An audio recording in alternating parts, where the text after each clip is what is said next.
Breaking news చూస్తున్నాం. హైదరాబాద్ బొల్లారంలో రాష్ట్రపతి Murmu at home కార్యక్రమం నిర్వహించారు. ఈ కార్యక్రమానికి గవర్నర్, సీఎం రేవంత్, మంత్రులు హాజరయ్యారు.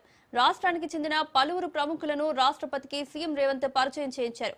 ఎట్ హోమ్ కార్యక్రమంలో కాంగ్రెస్ నేతలు, బీజేపీ నేతలు, వివిధ కార్పొరేషన్ల చైర్మన్లు, రాజకీయ నేతలు పాల్గొన్నారు.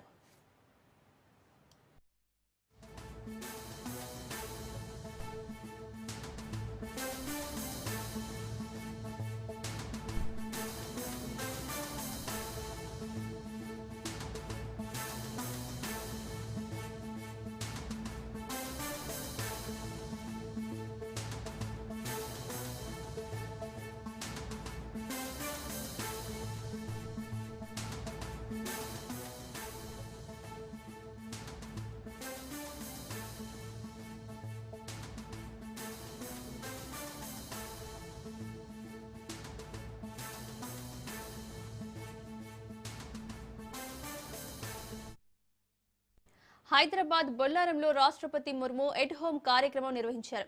ఈ కార్యక్రమానికి గవర్నర్, సీఎం రేవంత్, మంత్రులు హాజరయ్యారు.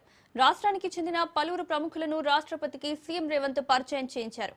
ఎట్ హోమ్ కార్యక్రమంలో కాంగ్రెస్ నేతలు, బీజేపీ నేతలు, వివిధ కార్పొరేషన్ల చైర్మన్లు, రాజకీయ నేతలు పాల్గొన్నారు.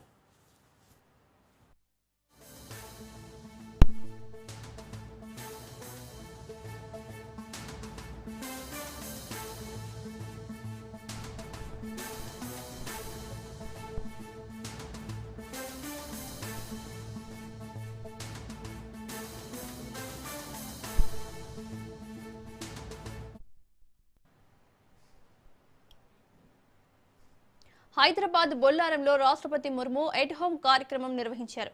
ఈ కార్యక్రమానికి గవర్నర్, సీఎం రేవంత్, మంత్రులు హాజరయ్యారు. రాష్ట్రానికి చెందిన పలువురు ప్రముఖులను రాష్ట్రపతికి సీఎం రేవంత్ పరిచయం చేయించారు. ఎట్ హోమ్ కార్యక్రమంలో కాంగ్రెస్ నేతలు, బీజేపీ నేతలు, వివిధ కార్పొరేషన్ల చైర్మన్లు, రాజకీయ నేతలు పాల్గొన్నారు. ఇక ఇదే అంశానికి సంబంధించి మరిన్ని అప్డేట్స్ మా ప్రతినిధి సునీల్ అందిస్తారు. సునీల్.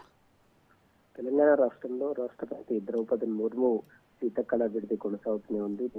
నిన్న అనేక కార్యక్రమాల్లో పాల్గొన్నట్టు ఈ రోజు రాష్ట్రపతి బొల్లారం రాష్ట్రపతి నిలయంలో హెడ్ హోమ్ కార్యక్రమానికి ముఖ్యమంత్రి రేవంత్ రెడ్డితో పాటు తెలంగాణ రాష్ట్ర మంత్రులు, రాష్ట్ర ఎమ్మెల్యేలు, ఎమ్మెల్సీలు, ప్రతిపక్ష నేతలు ఉన్నటువంటి బీఆర్ఎస్ నేతలు కావచ్చు, కాంగ్రెస్ నేతలు కావచ్చు, కొంతమంది బీజేపీ మంత్రులు కూడా ఈ రాష్ట్రపతి హెడ్ హోమ్ కార్యక్రమానికి హాజరు. గవర్నర్ జిష్ణుదేవర్మ నేతృత్వంలో ప్రస్తుతం హెడ్ హోమ్ కొనసాగుతుంది. దీనికి ముఖ్యమంత్రి రేవంత్ రెడ్డితో పాటు చాలా మంది అధికారులు కూడా హాజరయ్యారు. 3 రోజుల పాటు రాష్ట్రపతి శీతకాల విడిది సమావేశం హైదరాబాద్ లో ప్రారంభించింది. అనేక కార్యక్రమాల్లో పాల్గొన్నటువంటి రాష్ట్రపతి ఈరోజు సాయంత్రం వరకు లేదా తిరిగి ఢిల్లీ వెళ్లే అవకాశం. ప్రస్తుతం అయితే రాష్ట్రపతి నిలయంలో, బొల్లారంలో ఉన్నటువంటి రాష్ట్రపతి నిలయంలో ఏర్పాటు చేసినటువంటి విడిది కార్యక్రమానికి అనేక మంది మంత్రులు, అదేవిధంగా ఎమ్మెల్సీలతో పాటు కార్యక్రమంలో ఉన్న ప్రజాప్రతినిధులందరూ కూడా హాజరయ్యారు. ఈ కార్యక్రమంలో తిరిగి రాష్ట్రపతితో మాట్లాడి రాష్ట్రానికి రావాల్సిన అన్ని అంశాలపై కూడా ముఖ్యమంత్రి రేవంత్ రెడ్డి రాష్ట్రపతితో చర్చించే అవకాశం ఉంది. Thank you Sunil.